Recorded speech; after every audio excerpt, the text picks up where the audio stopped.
சொன்னா புரியாத உங்களுக்கு? இப்ப எனக்கு பேச விருப்பம் இல்லைன்னு சொல்றேன்ல. தேவையில்லாம பேச்சு வளர்த்து என்ன கெட்டவன் ஆக்கிடாதீங்க. தயவு செஞ்சுக்கிறது போயிடுங்க. நீங்க யார்கிட்ட பேசுறோம்னு தெரிஞ்சுதான் பேசிக்கிட்டு இருக்கீங்களா? எனக்கு எல்லாம் தெரியும். நான் யார்கிட்ட எதுவும் சொல்ல வேண்டிய அவசியம் இல்ல. நீங்க சொல்ற எல்லாத்தையும் கேட்கிற அளவுக்கு எனக்கு பொறுமையும் இல்ல, டைமும் இல்ல. சொல்லுங்க, உங்களுக்கு நாகமணியை பத்தி என்ன தெரியும்? இது நீ என்ன கேட்க வேண்டிய கேள்வி இல்ல, அந்த பைரவனைத்தான் கேட்கணும். முதல்ல இங்கிருந்து போ. என் கோபத்துக்கு பலியாகிறதுக்கு முன்னாடி இங்கிருந்து போயிடு. இல்ல பாபா, உண்மை தெரியற வரைக்கும் நான் இந்த இடத்தை விட்டு நகர போறது இல்ல. நீங்க எப்படிப்பட்ட நயவஞ்சகன்னு இப்பதான் எனக்கு புரியுது. என்ன அப்படியே சொல்றாரு? ஆபீஸ்ல என்ன டென்ஷனோ என்னமோ பார்க்கலாம். இன்னைக்கு நம்ம வீட்டுக்கு சிவலிங்கம் வருது. 2 நாளைக்கு இங்கதான் இருக்க போகுது. அந்த ஈஸ்வரனுடைய கருணை இருந்தா நிச்சயமா உங்க அப்பா சரியாயிடுவாரு.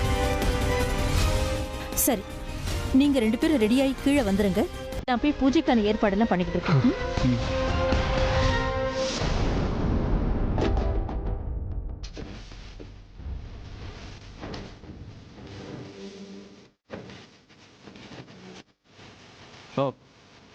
முறைக்காதீங்க, போறேன்.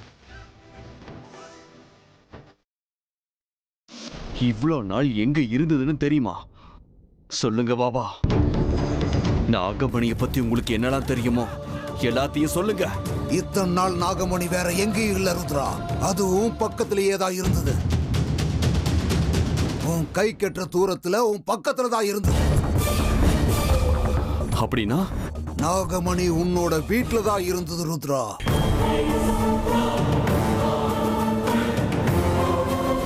நீங்க என்ன சொல்றீங்க பாபா?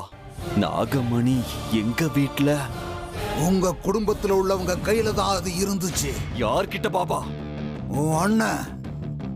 உன் அண்ணன் விஷ்ணு கிட்ட இருந்தது.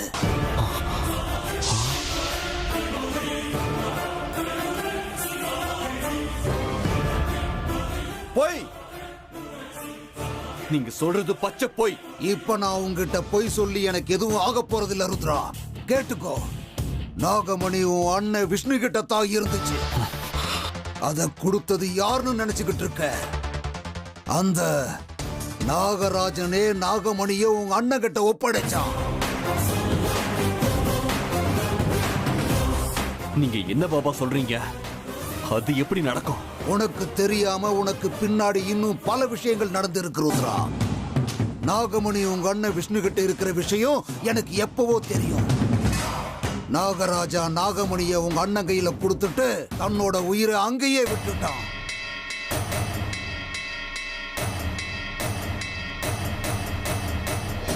அண்ணா, தப்பு பண்ணிட்ட. என்னை ஏமாத்தி நீ தப்பு பண்ணிட்ட. நாகமணி மேல நான் உயிரையே வச்சிருக்கேன்னு உனக்கு தெரிஞ்சும் இப்படி ஒரு துரோகத்தை பண்ணிருக்கே துரோகி, நம்பிக்கை துரோகி. அண்ணனு நான் உன்னை நம்பி ஏமாந்து போயிட்டேன். உன்னை நான் விட மாட்டேன். விஷ்ணு,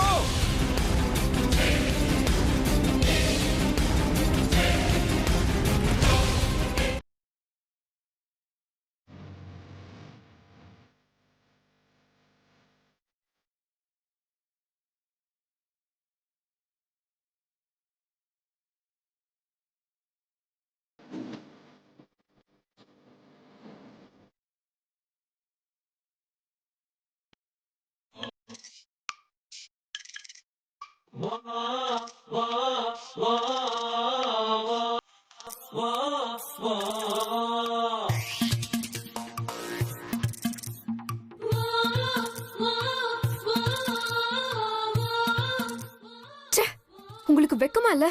என்ன வெக்கமாவா? அதுவும் உங்க முன்னாடியா? ஏங்க, நான் நிக்கிறது நான் அக்னி சாட்சியா தாலி கட்டின என் பொண்டாட்டி முன்னாடிங்க. இருந்தாலும் கொஞ்சம் கூட வெக்கமே இல்லாம இப்படி நிக்கிறீங்க. சீக்கிரமா ஷர்ட் போடுங்க. என் மனதில் இருக்கும் தேவதையின் உணர்வுகளுக்கு மரியாதை அளித்து அர்ஜுன் தன சட்டையை மாட்டிக்கொண்டான். அமிர்தா அவர்கள் இந்த பக்கம் இப்பொழுது திரும்பலாம். சரி சரி, உண்மைதானே? சீக்கிரம்.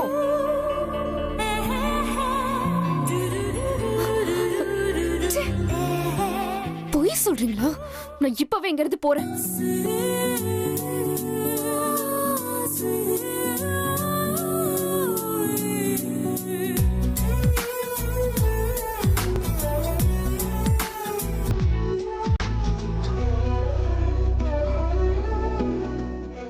ஐ லவ் யூ அமிர்தா.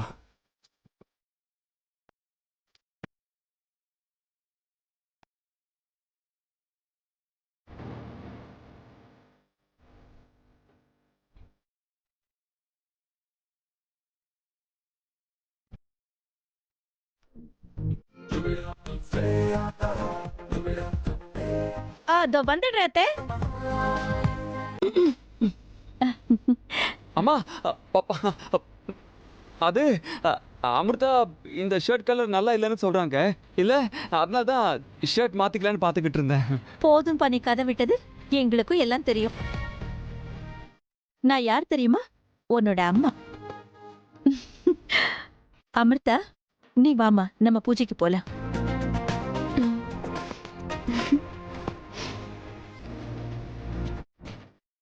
உன்னையும் தாண்டா, உன் குடும்பத்தனத்தை எல்லாம் மூட்டை கட்டி வச்சுட்டு சீக்கிரம் கீழே வா. புரிஞ்சுதா?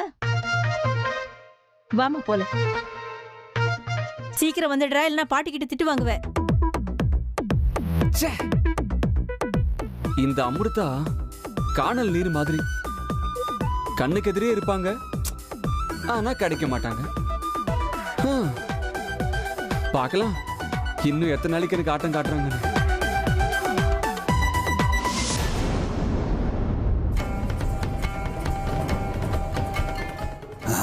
கொஞ்சம் அமைதியாகிரு ருத்ரா.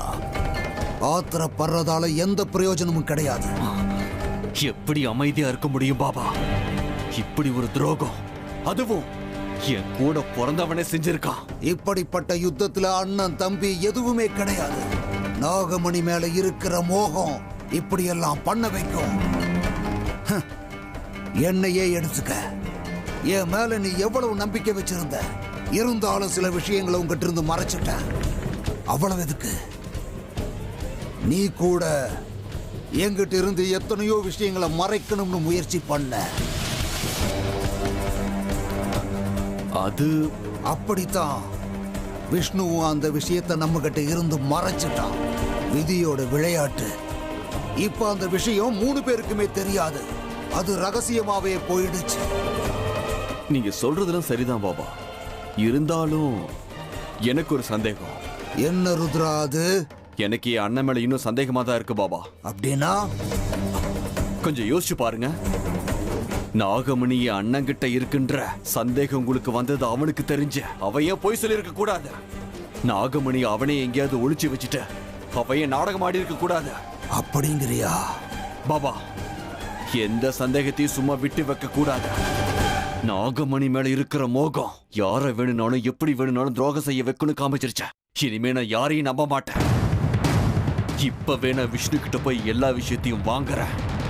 அவனோட உயிரை எடுத்தாவது சரி, நாகமணிக்கு நான் அடைஞ்சே தீருவேன். ஆனா ஒரு விஷயம் பாபா. சொல்லு ருத்ரா. இது வரைக்கும் நம்ம 2 பேர் நடுவில் என்னெல்லாம் நடந்ததோ எல்லாத்தையும் நம்ம மறந்துடலாம். இனிமேலாவது நம்ம 2 பேரும் ஒன்னா இருக்கணும். ஒன்னா இருந்த அந்த நாகமணிக்காக ஒத்துமையா போராடணும். சரி ருத்ரா, நீ சொல்றதுக்கு நானும் சம்மதிக்கிறேன். நான் வரேன் பாபா.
என்ன இது? சிவலிங்கம் வீட்டுக்குள்ள வர வர எனக்குள்ள ஏதோ ஒரு விசேஷமான உணர்வுகள் வருது. ஏதோ ஒரு புத்துணர்ச்சி. ஏன் இப்படி நடக்குது?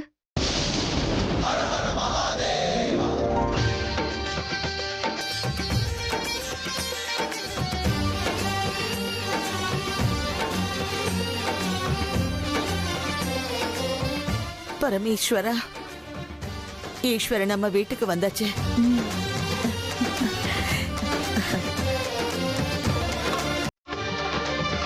அர்ஜுன், அமிர்தா, நீங்க 2 பேரும் புது தம்பதிகள். வாங்க, 2 பேரும் ஆரத்தி எடுத்து பரமேஸ்வரனை வீட்டுக்குள்ள வர வைங்க.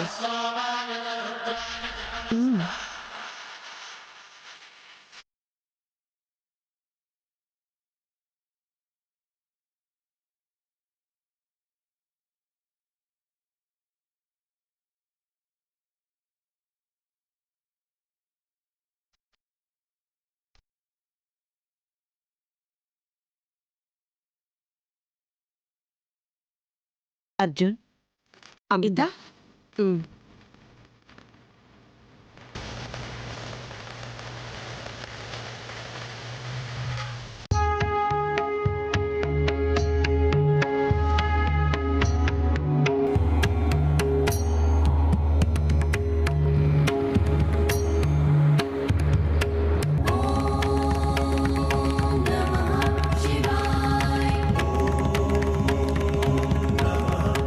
அர்ஜுன்,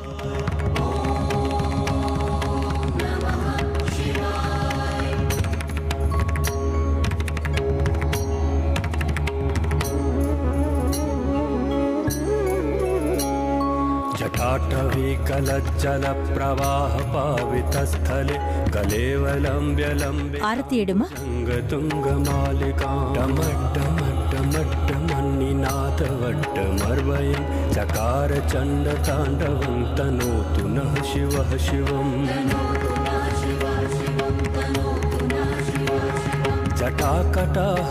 அமிர்தா, பூ எடுத்துக்கோ. ஒரே ஒரு பூ எடுத்து ஆரத்தியில தொட்டு சுவாமி மேல தெளிக்கணும். கிஷோர் சந்திரசேகரே ரதி பிரதேக்ஷணம் மமா. அமிர்தா, இந்த ஆரத்தி தட்டை எடுத்துக்கிட்டு போய் கேட்டுக்கு வெளியில ஊத்திட்டு வாமா.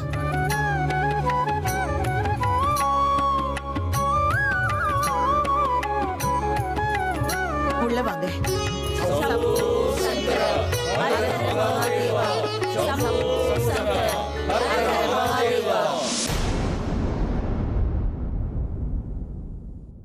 திருடர்கள், மோசக்காரர்கள், வஞ்சகர்கள், இந்த பிரபஞ்சத்தையே காப்பாத்துறது பரமேஸ்வரன். அந்த பரமேஸ்வரனையே ஏமாத்த கிளம்பிட்டாங்களா இவங்க? யாரையுமே நம்ப முடியாது. யாருடைய புத்திசாலித்தனத்தையும் குறைச்சி எடை போட முடியாது. சூழ்நிலை அப்படி இருக்கு. இது எல்லாத்துக்கும் ஒரு ஏற்பாடு பண்ணியே ஆகணும். பரமேஸ்வரா, வழிய காட்டுப்பா. ஓம் நம சிவாய. அண்ணா, செய்யறதெல்லாம் செஞ்சிட்ட. எதுவுமே தெரியாத அப்பாவை மாதிரி ரூம்குள்ள வந்து உட்காந்துட்டா எனக்கு தெரியாதுன்னு நினைச்சிட்டியா? நீ செஞ்ச இந்த நம்பிக்கை துரோகத்துக்கு இங்கேயே உன்னை குத்தி கொலை பண்ணணும்னு வெறி வருத. அண்ணா, என்னண்ணா இது? இன்னைக்கு எவ்வளவு விசேஷமான நாள்னு தெரியும்ல. ஆனா நீ இப்படி ரூம்ல தனியா உட்காந்துருக்க. பூஜையில கலந்துக்கலாம்ல. இல்ல ருத்ரா, இன்னைக்கு என்னமோ எனக்கு மனசு சரியில்லை. நான் எங்கே வர்ற மாதிரி இல்ல. இப்படி சொன்னா எப்படின்னா? அண்ணா, இன்னைக்கு நம்ம வீட்டுக்குள்ள சிவலிங்கம் வந்திருக்க. நீ இந்த வீட்டுக்கு மூத்த மகன். நீ ஏன் பூஜைக்கு வரலன்னா அந்த தெய்வத்தை அவமானப்படுத்துற மாதிரி ஆயிடும். இந்த குடும்பம் நல்லா இருக்குமாண்ணா? சொல்லு. ப்ளீஸ் ருத்ரா, என்னை வற்புறுத்தாத. நீ போ. இல்லண்ணா, உனக்கு ஏதோ ஆயிடுச்சு. நீ இந்த அளவுக்கு பிடிவாதம் பிடிக்கிறனா ஏதோ ஒரு பெரிய விஷயத்த மறைச்சிருக்க, அப்படிதானே? ஏதோ ஒரு முக்கியமான விஷயமா தான் இருக்கணும், இல்லையா? அப்படியெல்லாம் ஒண்ணும் இல்லை ருத்ரா. ப்ளீஸ் நீ போய. நான் கொஞ்ச நேரம் தனியா இருக்கேன். தனியா இருந்தா மனசுல இருக்கிற வேதனை அதிகமாகும்னு சொல்லுவாங்கண்ணா. நீ என் கூட வா. எல்லாரும் கூட சிரிச்சு பேசினா நார்மல் ஆயிடுவேன். அந்த ஆண்டவன் ஆசீர்வாதத்தை வாங்கிக்கோ, எல்லாமே சரியாயிடும். வானா. ஆனா வானா நீ வந்துதான் ஆகணும். வா ருத்ரா வானா விடு ருத்ரா. வான்றல வா. ருத்ரா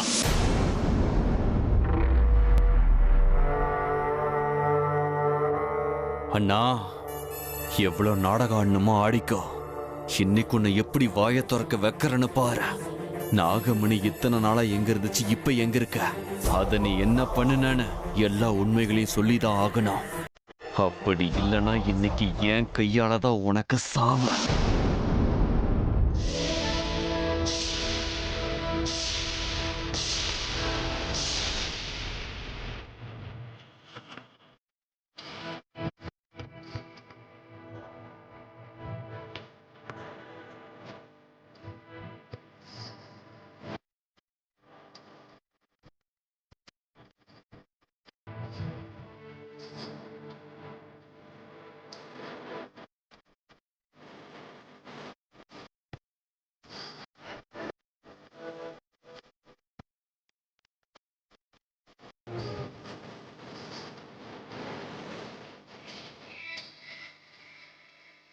அப்பா, சிவலிங்கம் வீட்டுக்கு வந்ததுக்கு அப்புறம் நம்ம வீட்டுக்கே புதுசா ஒரு களை வந்த மாதிரியே தோணுது இல்லத்த?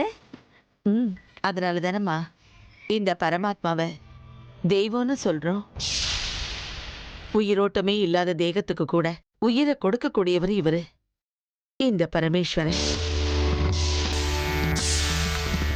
இந்த நாளுக்காக நான் எத்தனை நாள் காத்துக்கிட்டு இருந்தேன் தெரியுமா? ஆமா பாட்டி, நீங்க சொல்றதும் சரிதான்.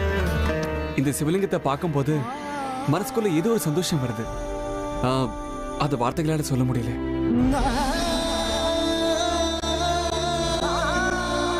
ஆண்டவனுடைய மகிமைய வார்த்தைகளால சொல்ல முடியுமா அர்ஜுன்? நம்மால வார்த்தையால வர்ணிக்க முடிஞ்சா அவன் ஆண்டவங்கிற மகிமையை இழந்துருவான். நம்ம யாரோட அறிவுக்கும் எட்டாத உயரத்துல அவன் இருக்கான். நம்மால முடிஞ்ச வரைக்கும் அவனுக்கு பூஜை பண்ணி நாம திருப்தி பட்டுக்கணும், அவ்வளவுதான். எனக்கு நம்ம இந்த சிவலிங்கத்தை பார்த்துக்கிட்டே இருக்கலாம் போல இருக்கு. போதும் போதும், பேசுனது போதும். எல்லாரும் இப்படி நின்னுகிட்டு இருந்தா வேலை ஆகாது. வாணி, பிரசாதம் தயாராயிடுச்சா பாருமா. சரிங்க அத்தை. உனக்கு என்ன சில மாதிரி நின்னுகிட்டு இருக்க? போ, சமையல் கட்டுக்கு போய் அவங்களுக்கு உதவி செய். பாட்டி, என்ன பாட்டி இந்த நேரத்துல கூட அமிர்தா கிட்ட கோவமா பேசணும்? ஆமா அத்தை, காரணமே இல்லாம ஒருத்தர் மேல கோவப்பட்டா அது அந்த ஆண்டவனுக்கே பிடிக்காதுன்னு நீங்க தானே சொல்லுவீங்க. அத்தை, பாவம் அமிர்தா காலையில சீக்கிரம் எழுந்து எனக்கு எல்லா உதவியும் செஞ்சிருக்கா. ஏன் அவன் மேல கோச்சிக்கிறீங்க? போதும், யாரும் பேச வேண்டாம். போங்க, பிரசாதத்தை கொண்டு வாங்க. பாபா வர்ற நேரமாச்சு.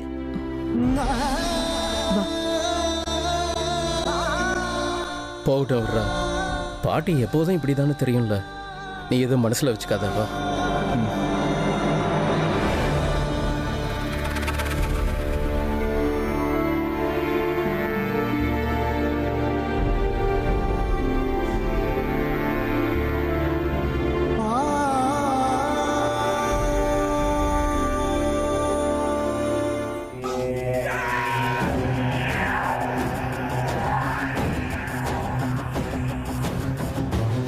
என்னை எங்க கூட்டிட்டு போறேனாவது சொல்லு ருத்ரா. நீ பாட்டுக்கு திருப்புன்னு எங்கேயோ கூட்டிட்டு போயிட்டு இருக்க. என்ன விஷயம்? இன்னும் கொஞ்ச நேரத்துல எல்லாமே உனக்கே புரியும். பேசாம இரு.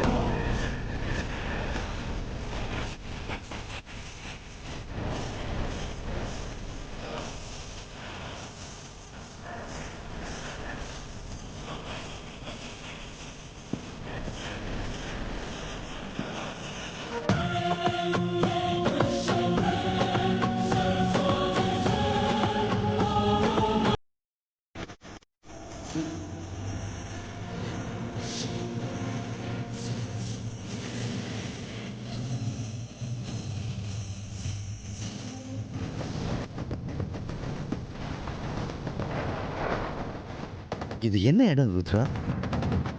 இப்போது சொல்லு, இங்கேயே கூட்டிட்டு வந்த. எனக்கே துரோகம் பண்ணிட்டல நீ. நீ என்ன சொல்ற ருத்ரா? நான் என்ன உனக்கு துரோகம் பண்ண? எந்த விஷயத்தை பத்தி நீ பேசுற ருத்ரா? நான் என்ன மறைச்சேன்? சொல்லுனா, ஏன் என்கிட்ட இருந்து விஷயத்த மூடி மறைச்ச? இந்த பாரு ருத்ரா, தலை இல்லாம வால் இல்லாம கேள்வி கேட்காத. எதுவும் தெரியாத மாதிரி என்கிட்டயே நாடகம் ஆடாத. இப்ப என்ன விஷயத்த நான் மறைச்சிட்டேங்கிற?